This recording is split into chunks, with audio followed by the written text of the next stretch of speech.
J'appelle maintenant François Rosé pour nous parler de l'imagerie dans le cancer de prostate.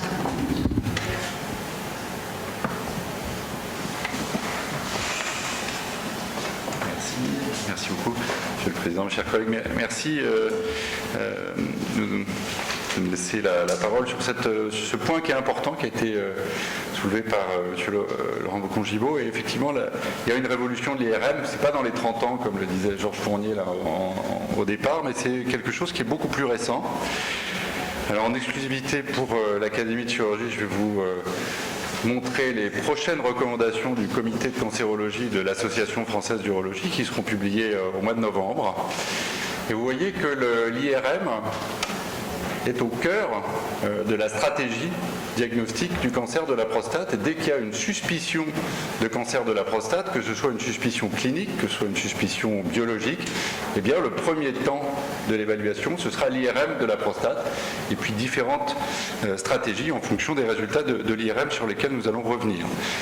On voit que cette révolution, elle est assez récente, puisque finalement, avant 2018, il n'y avait pas de recommandation d'utiliser l'IRM avant la réalisation des biopsies. Et ce qui se passait, c'est que globalement, vous aviez une indication de biopsie qui était réalisée parce que le patient présentait une anomalie au toucher rectal, parce que le patient présentait une élévation anormale du taux de PSA.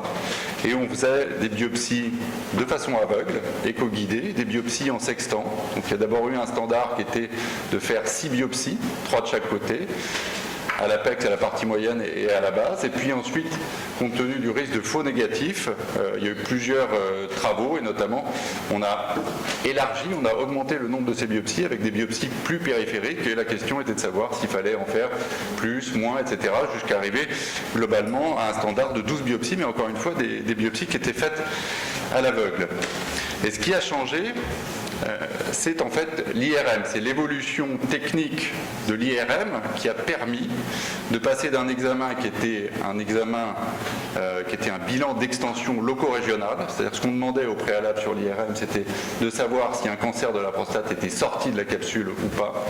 Et avec l'amélioration des techniques, avec l'amélioration des antennes, on peut voir maintenant à l'intérieur de la prostate et définir des zones à risque. Et on a progressivement, on est passé d'IRM 1.5 Tesla à 3 Tesla, on est passé d'antennes endorectales qui étaient très gênantes pour les patients qui étaient à usage unique à des antennes externes, et progressivement c'est l'amélioration de l'IRM finalement qui nous a permis de modifier nos techniques. Et vous voyez bien sur ce schéma que l'IRM est très intéressante, puisque l'IRM, elle va diagnostiquer des tumeurs qui sont significatives.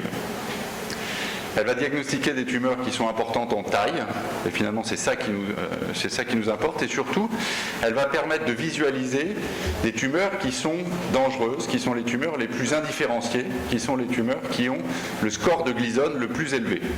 Et on voit bien sur ce diagramme que finalement on va bien voir des tumeurs qui sont au-delà du score de Gleason de 6, donc 7 et plus, et qu'on va moins bien voir les tumeurs qui sont avec un score de Gleason 6, qui sont celles dont on parlait préalablement, qui sont des tumeurs qui sont non significatives, qu'on n'a pas forcément envie de diagnostiquer ou qui ont moins d'importance pour le patient. Ça, c'est une IRM de 2020. On a 3 séquences, une séquence anatomique qui est en T2, une séquence de perfusion et puis une séquence de diffusion. Et vous voyez que quand on mixte ces 3 séquences, on finit par trouver des lésions, ou en tout cas des possibles lésions qui sont étiquetées avec un score PI-RADS. Plus vous avez un score PI-RADS qui est élevé, ça va de 1 à 5, plus le score PI-RADS est élevé, plus la probabilité de trouver un cancer est importante. Et globalement, on recommande de faire des biopsies sur cette zone qui a été repérée sur l'IRM à partir des scores PI-RADS de 3, donc 3, 4 ou 5. Ça, c'est l'IRM moderne. Et puis finalement, ce qui semble logique, c'est de dire que si on voit des zones possiblement tumorales sur l'IRM, eh bien on va essayer de les viser directement et faire des biopsies ciblées. Et donc ça, c'était l'idée inhérente au développement de la technique. Et on va voir qu'il y a plusieurs grosses études de phase 3 qui ont permis de valider cette stratégie et qui montrent qu'effectivement, faire des biopsies ciblées après une IRM, ça permet de mieux diagnostiquer le cancer de la prostate. Alors la première étude, il y a beaucoup d'études anglaises. La première étude, c'est l'étude PROMISE, qui est une étude anglaise, qui a été la première à montrer l'impact de l'IRM. C'est une méthode toujours un peu originale qu'ont les Anglais, où ils ont utilisé l'IRM et puis ils ont fait des cartographies par voie périnéale avec énormément de biopsies qui ressemblent finalement et qui servent de référence, et puis la réalisation de biopsies transrectales avec l'aide de l'IRM. Et cette étude a été la première à montrer que l'IRM permettait d'identifier des tumeurs significatives dans 9 cas sur 10. Et puis, elle a montré également que l'IRM avait une valeur prédictive négative qui était également importante, ce qui permet de se poser la question de ne pas faire de biopsie chez les patients qui ont une IRM normale, et que globalement, une IRM multiparamétrique pouvait identifier au moins un quart des hommes qui présentaient un taux de PSA élevé et qui pouvait éviter en toute sécurité la pratique de biopsie. Donc cette étude a été la première à montrer que l'IRM permettait d'améliorer la détection et puis surtout de limiter le surdiagnostic de cancers qui sont non significatifs. La deuxième étude qui est importante, c'est l'étude MRI First, qui est une étude multicentrique française, où on a comparé la réalisation de biopsies à l'aveugle en sextant, comme je vous ai montré, versus des biopsies qui sont guidées par l'IRM. Et cette étude, elle montre encore une fois que l'IRM a une valeur prédictive négative qui est de plus de 90%. Elle permet de montrer que l'utilisation de l'IRM diminue le surdiagnostic de cancers qui sont non significatifs, et qu'il faut faire des biopsies ciblées, puisque les biopsies ciblées augmentent le taux de détection des cancers de la prostate, dans 8% dans cette étude, mais qu'il faut aussi faire des biopsies qui sont non ciblées. Donc il faut garder à la fois le protocole de biopsie normale plus des biopsies ciblées, puisque ne pas faire les biopsies systématiques conduisait à manquer 5% des cancers de la prostate.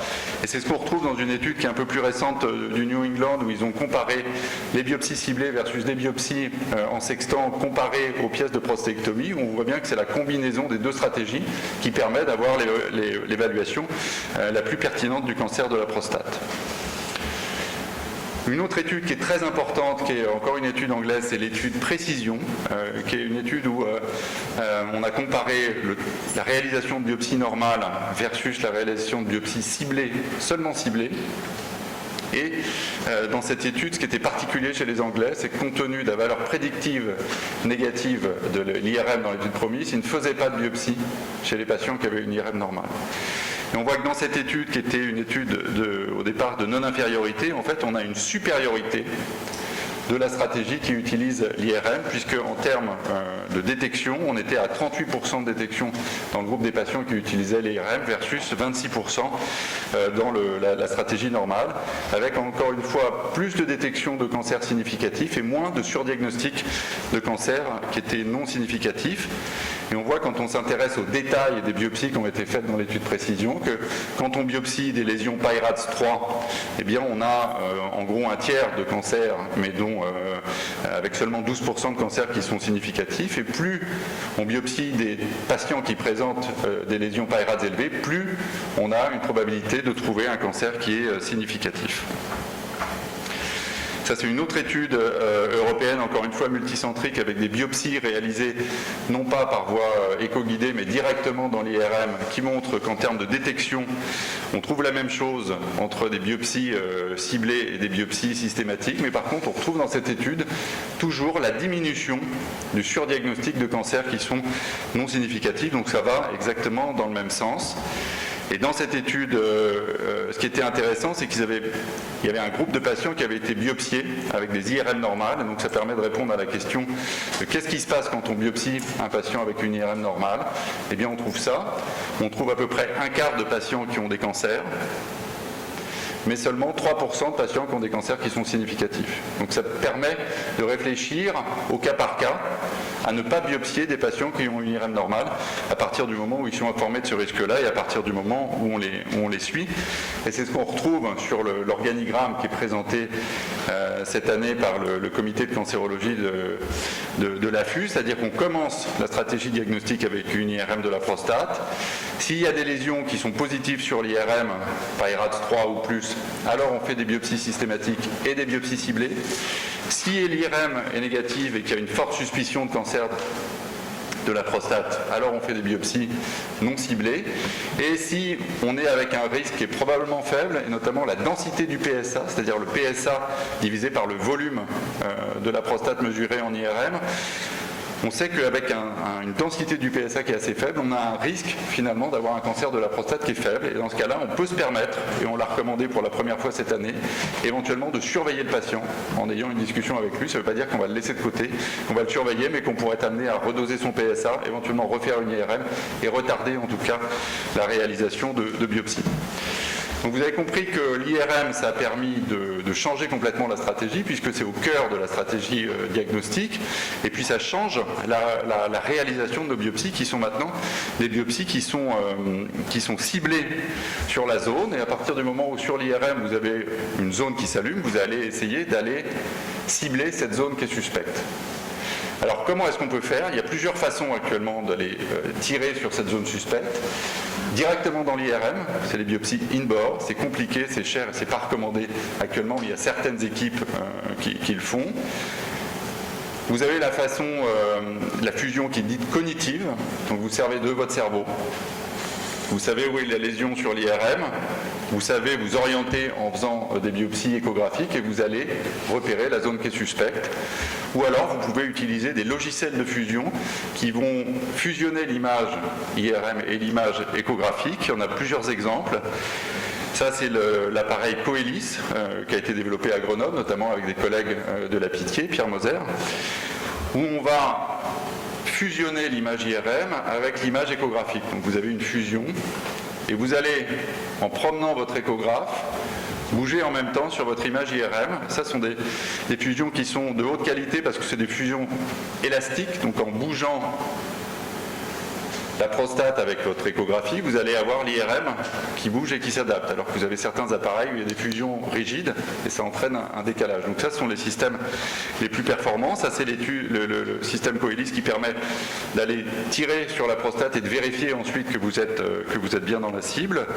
Ça, c'est un autre système qui est celui qu'on a à Montsouris, qui est le système Artemis, qui utilise le même système de fusion entre les images IRM et les images échographiques, sauf que vous avez en plus un bras qui est fixe, qui va vous guider, et vous pourrez mettre directement votre aiguille dans ce bras, et ça permet de ne pas dévier la cible par rapport à la biopsie qui se fait sinon de façon juste manuelle.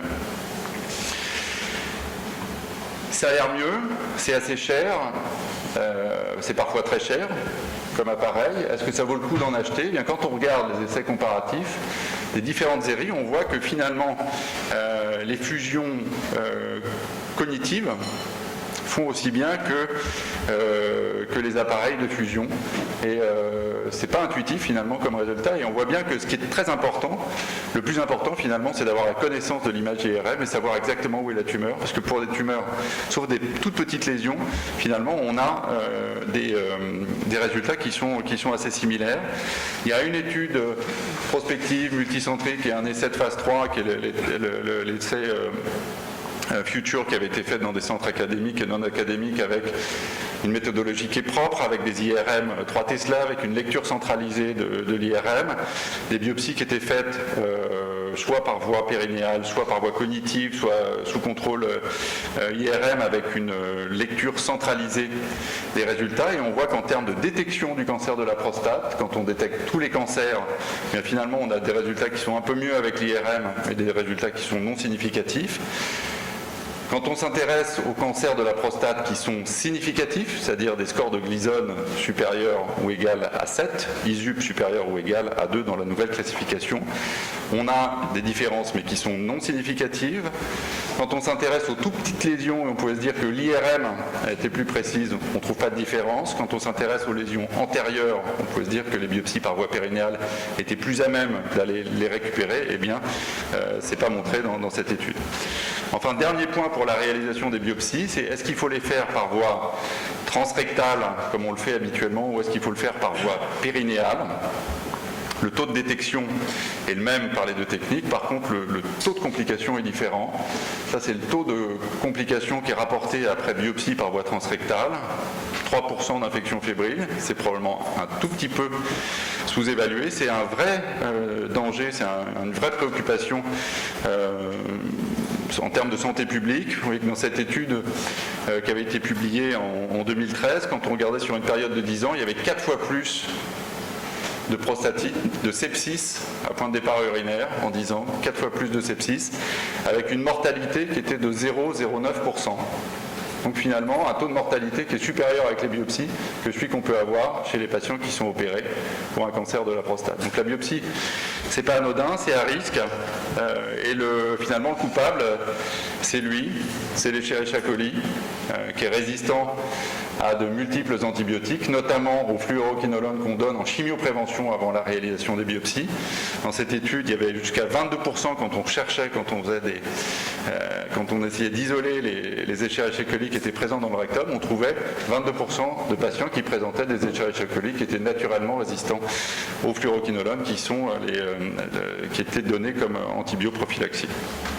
A contrario, avec les biopsies périnéales, on a moins de 1% d'infection. Il est probable qu'on aille de plus en plus faire les biopsies par voie périnéale, ce qui n'est pas simple parce qu'il faut une anesthésie c'est plus compliqué sur le plan de la stratégie, mais c'est possible de le faire en consultation à condition probablement de modifier nos pratiques. Donc pour le diagnostic du cancer de prostate en 2020, ce que vous a dit Xavier Robillard, c'est qu'il faut utiliser le PSA, mais chez une population qui est informée. La deuxième révolution, c'est l'utilisation de l'IRM avant les biopsies, pour avoir moins de biopsies, des biopsies ciblées, combiner l'IRM aux biomarqueurs afin de ne pas, encore une fois, surdiagnostiquer les patients. Les perspectives, c'est d'associer l'IRM multiparamétrique avec les biomarqueurs génomiques pour arriver à identifier certaines lésions qui sont identifiées sur des pièces de prostatectomie, qui sont des tumeurs qui peuvent être agressives et qui sont manquées ou ratées par l'IRM multiparamétrique. Donc ça, c'est des choses qui évoluent, notamment avec la place de l'intelligence artificielle dans l'imagerie, c'est des choses qu'on va voir. Et puis en termes thérapeutiques, voir la lésion, c'est aller vers des stratégies de traitement focal, d'aller traiter juste la grosse lésion, c'est des choses qui sont en évaluation actuellement. Et puis traiter les patients à la carte en fonction de la localisation et de l'agressivité de la tumeur, avec probablement de la cryothérapie pour les tumeurs antérieures, puisqu'on connaît la toxicité de la cryothérapie sur les nerfs qui sont plutôt postérieurs, plutôt des ultrasons à la base de la prostate, et plutôt la brachythérapie à l'apex prostatique, puisqu'on sait qu'il y a plus de toxicité quand on traite les tumeurs de la partie supérieure de la prostate et moins au niveau de l'apex. Donc voilà les points importants pour l'imagerie, et je vous remercie de votre attention.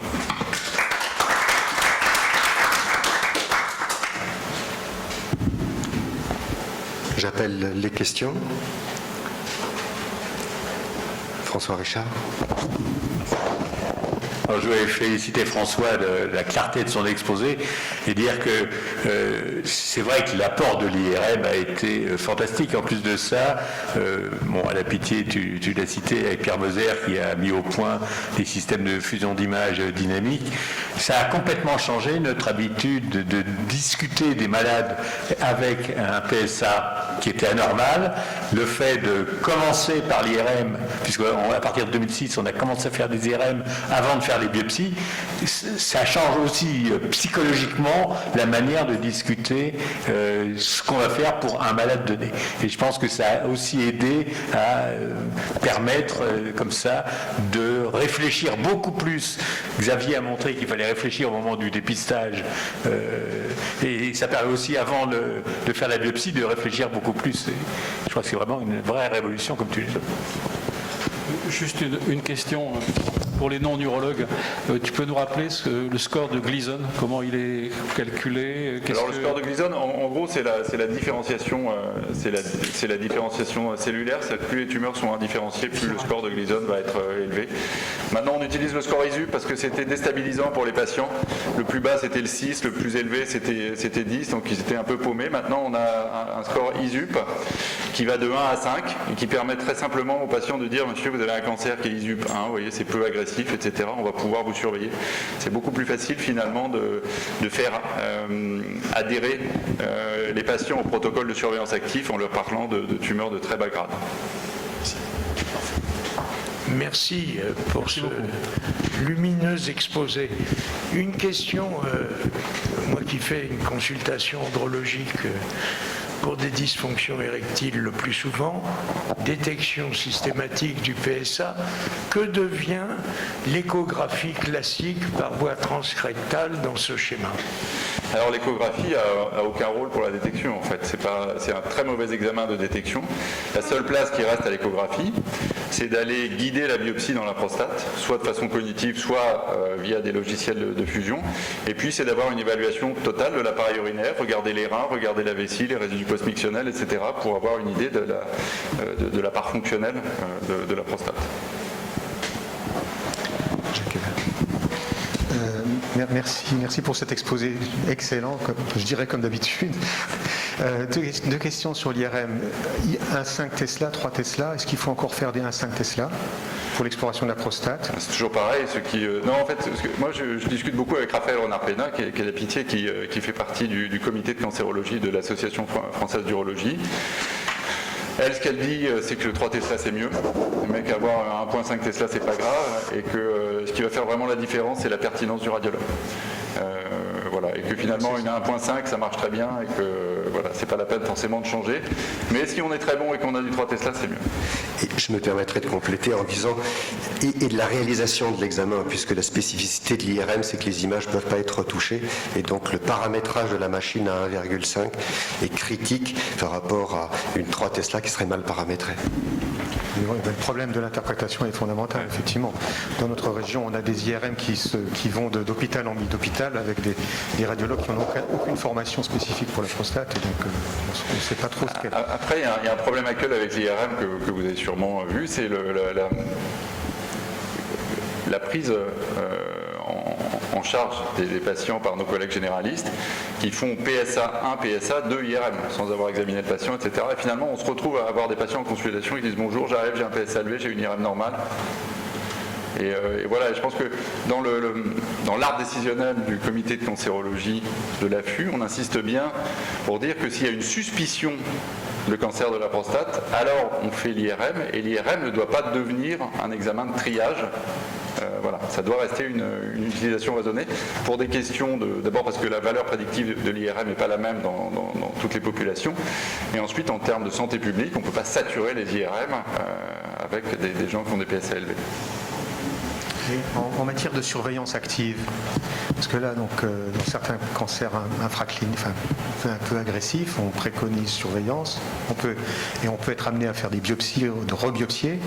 Est-ce que l'IRM permet de se passer d'un certain nombre de ces rebiopsies? Alors, dans les recommandations de cette année, tu verras qu'on a encore une fois mis la place de l'IRM au cœur de la stratégie de surveillance active au moment du diagnostic, mais au moment de la surveillance, parce que avec des rythmes d'utilisation, on a proposé un schéma avec des rythmes d'utilisation de l'IRM en fonction des résultats de l'IRM, et on utilise l'IRM.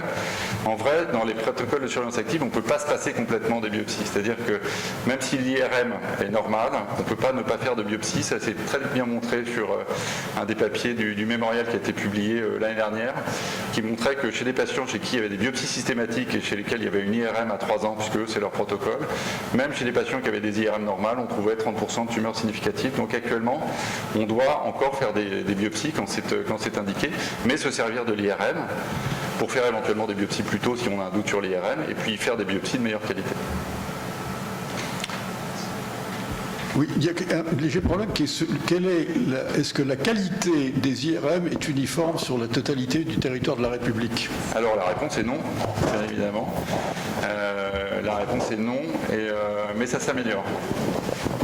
C'est-à-dire que il y a une différence qui était très très large. On a l'impression que ça se diminue. On a des experts comme Raphaël Renard-Pénin, on a chacun dans les centres vraiment des radiologues qui sont dédiés à l'urologie et qui connaissent bien.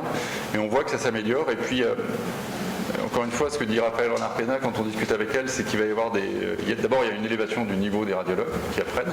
Il y a une élévation des urologues qui connaissent de mieux en mieux l'IRM et qui sont capables de critiquer et de relire les IRM. Il y a un échange entre les radiologues, les urologues et les anapathes de façon à avoir un retour d'informations sur ce qu'on lit. Et ça, c'est très important pour augmenter le niveau. Et puis, très probablement, dans les années à venir, on va avoir des améliorations liées à l'intelligence artificielle qui va nous permettre d'avoir des niveaux d'expertise qui seront beaucoup plus standardisés. Merci. Mais c'était mon cher. Merci beaucoup. Merci.